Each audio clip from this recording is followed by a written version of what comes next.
All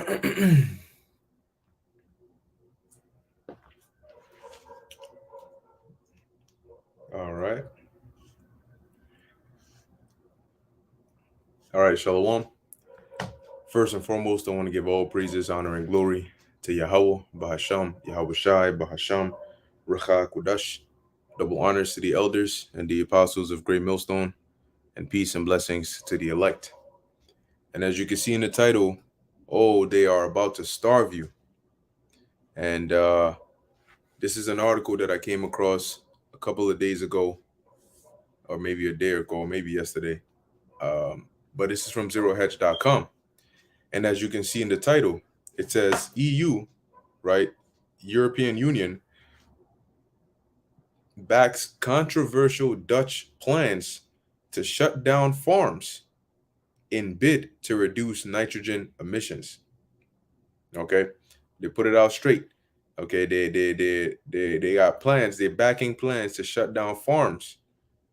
Okay, all right, in order to reduce nitrogen emissions. Okay, that's their excuse right there. Not maybe let's try to find a way around it, or no. The solution is shut down the farms. And what's the alternative? What will feed you bugs? The European Commission on May 2nd approved a plan by the Dutch government that would compensate livestock farmers in certain areas if they agreed to voluntarily close their farms as part of the Netherlands' efforts to reduce nitrogen pollution. So the solution is shut down farms. Under the new schemes dubbed LBV and LBV Plus, farmers will need to agree to check this out, to shut down their production capacity definitively and irreversibly. So this isn't for a period of time. Like, in order for you to qualify for this, you need to agree that from now on till forever, you will shut down your production capacity, and you will not go back on your word and try to start that again. So they're pretty much trying to say just do that, do away with that. But wait, are we forgetting one of the key important things, which is that food comes from farms as well? Or did that stop mattering? It says and not start the same breeding activity elsewhere in the Netherlands. So pretty much stop it, and stop it completely. Don't go somewhere else and try to start. No. That's it. End of story. Oh, wow. The second largest agricultural exporter in the world, or anywhere else within the European Union. So the second largest agricultural exporter is now pushing for their farmers to stop producing livestock, and definitively and irreversibly. What, I wonder which genius came up with that idea. So it says the schemes will run until February 2028 and are open to small and medium-sized livestock farmers in overburdened Natura 2000 areas in the Netherlands, providing their current nitrogen deposition load exceeds certain minimum levels each year. So based on that, they say, okay, you qualify, shut down your farms, and we're gonna pay you, we're gonna add you to the scheme until 2028. And 2028 is only 2 years away from 2030, which is their super goal. Now, this 2000 here reminded me of something called Global 2000, which I read about in the book. What's that book by Behold a Pale Horse by William Cooper. And in there, they talk about, if I'm not mistaken, I believe it's that book. They talk about Global 2000, the Club of Rome, and these different organizations and so on and so forth that did some research and simulations and found out that, I think, by 2075 the planet will be extinct or something along those lines. So they're trying to prevent that. So they increase death rates, reduce birth rates. It says the Global 2000 report to the president was a 1980 report commissioned by President Jimmy Carter. It warned that the world population growth would have dramatic consequences by the year 2000, if no changes in public policy were made. Physicist Gerald O'Barney was the study director. The press referred to these volumes as the Doomsday Report. It was a historical first in trying to analyze the effects of population growth, pollution, and other factors on the worldwide environment and possible political crises. For example, Volume 2 reviewed the potential for global warming and climate change. Oh, wow. Sound familiar? However, the year the Global 2000 report was published, 1980, was also when Jimmy Carter lost his bid for a second term as president, and Ron Reagan effectively dismissed these concerns. Yeah, sure. Maybe outwardly to the public, they might have said that. Okay. But they know exactly what they're doing. And this is one in many attempts and moves to starve you. All right. This is like a siege, but this is the kind where they only leave one small door open. They block off every other avenue and leave one small door open, which is the path that leads to them, whatever they want. So they're buying up all the farmland. They're creating these situations where a lot of cattle and livestock are dying. Situations where the land is being messed up and destroyed. You're having food processing factories get burned down. You're having the air getting polluted with chemicals. Okay, you're having all these things happen, and they seem like one-off events, or they may seem unrelated, but deep down they really are. Because when you do everything at once, it seems like a much bigger deal. But when you split it up over a period of time, one random event here, one random event there, a couple over here, a couple over there, give it some time, a couple more over here. When you look back at it, you'll find out that a lot of damage has been done. Okay. So it says here, in addition, only farmers that can prove they have been constantly producing over the 5 years before voluntarily closing down production will be eligible for the schemes. So once again, that's going to be up to whatever means they require, right? Whatever proof they're looking for. So it says the two Dutch schemes have a total budget of roughly in dollars, it would be $1.62 billion, and are part of the government's plans to reduce nitrogen deposition in nature conservation areas. It says under the 551 million LBV scheme, farmers will be compensated up to 100% of the losses they incur by closing down their dairy cattle, pig, and poultry breeding sites. You hear that? They want them to close down their dairy cattle, pig, and poultry breeding sites in the form of direct grants. So they would recompense you by giving you grants because you make your money through your livestock, but they want you to shut that down. All right.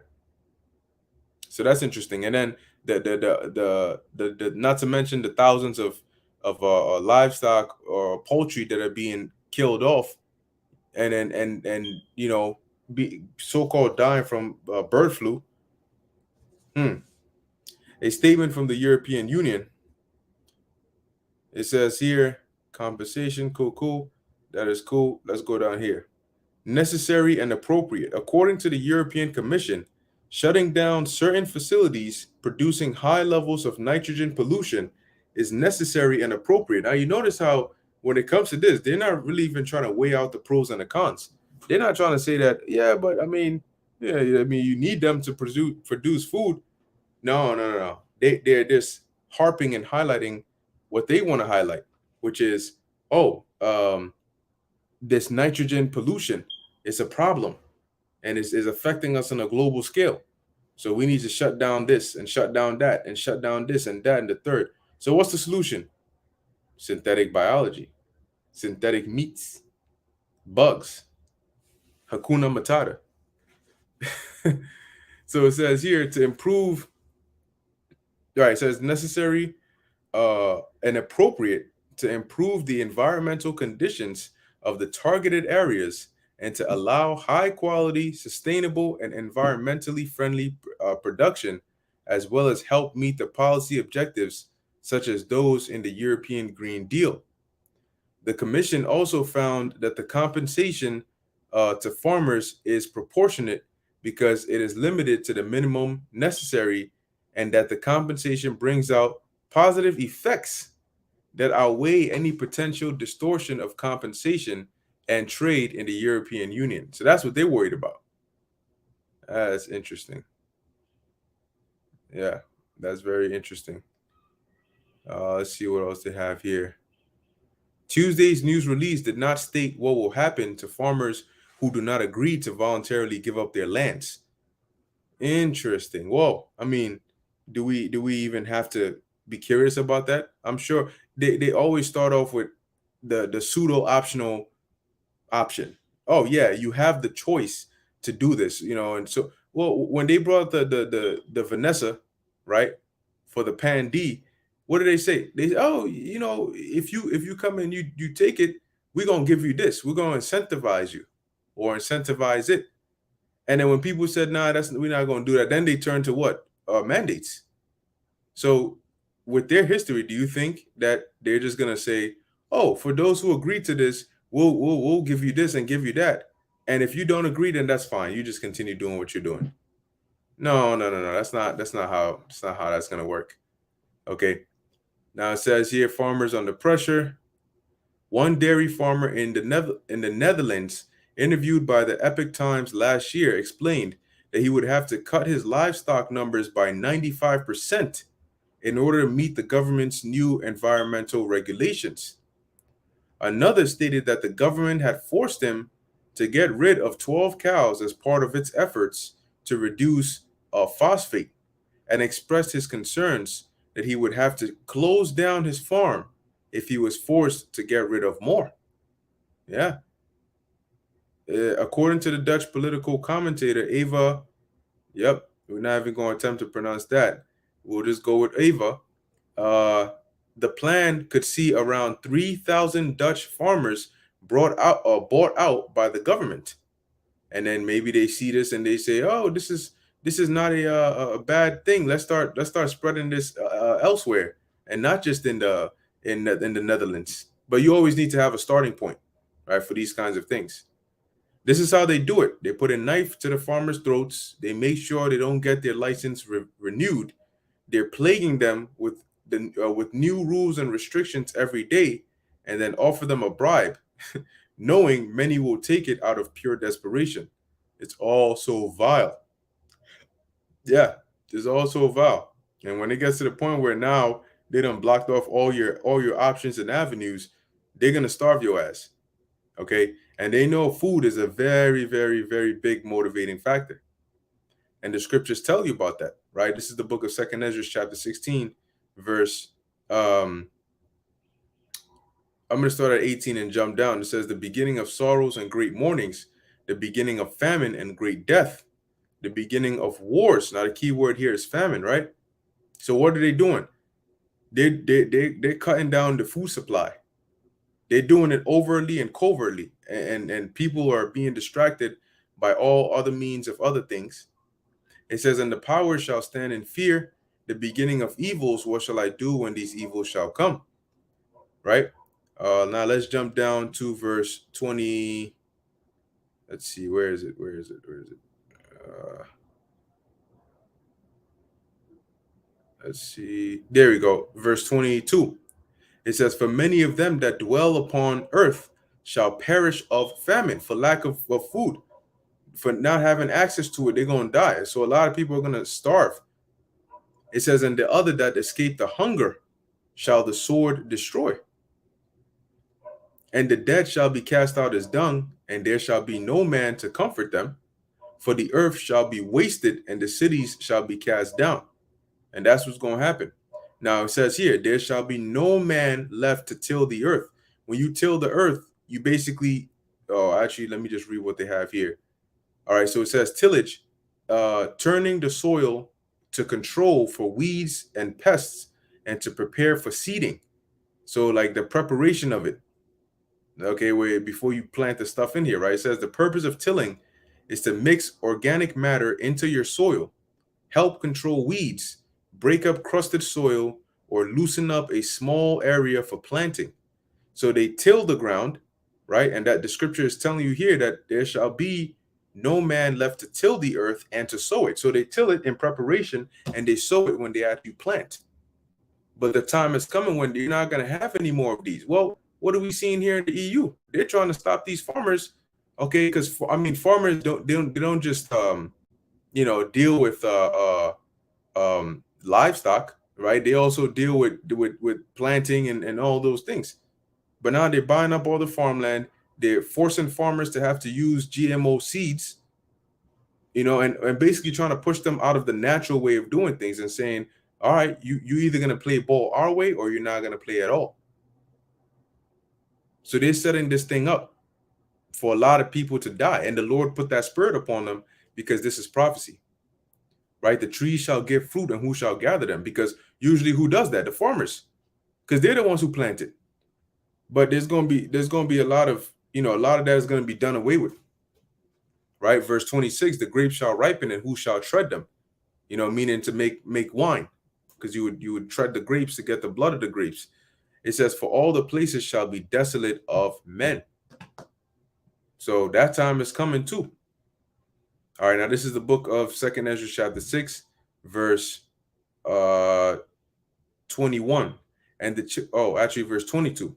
It says, and suddenly shall the sown places appear unsown. The full storehouses shall suddenly be found empty. And for those that are paying attention, you're starting to see how they're emptying it. But for those that are not paying attention, they don't see this. So to them, it is sudden. It's like, what the hell happened? What you mean there's no food? What you mean that there's a famine and everything is being rationed? And what's that about? Right? But that's exactly what's going to be happening. And it's going to lead to a lot of desperation. It's going to lead to fear. It's going to lead to chaos, cannibalism. Right? This is verse 24. And at that time shall friends fight one against another like enemies, and the earth shall stand in fear with those that dwell therein. The springs of the fountain shall stand still, and in 3 hours they shall not run. So you're going to have food shortages. You're going to have lack of water. Okay, so things are going to get bad out here, man. But this was a very interesting article where you can see clearly where they're going with this, man. Now they're pushing for farmers to shut down their farms, cut down their livestock, stop producing and not go back to doing it again. Where do you think this is going? All right, they're about to starve the world, man. And they're about to use that desperation to their benefit to say, you want to eat, you do what we say. You want to live, you do what we say. And that's why in Revelation 13, it talks about, basically they that would not worship the image of the beast should be killed. So we're in that phase, man, where they're pushing Revelation 12 and 12. Anyway, I'm going to end it here. Lord willing, that was edifying to the elect. In closing, I want to give all praises, honor, and glory to Yahweh, Bahasham, Yahushai, Bahasham, Recha Kodesh. Until next time, Shalom.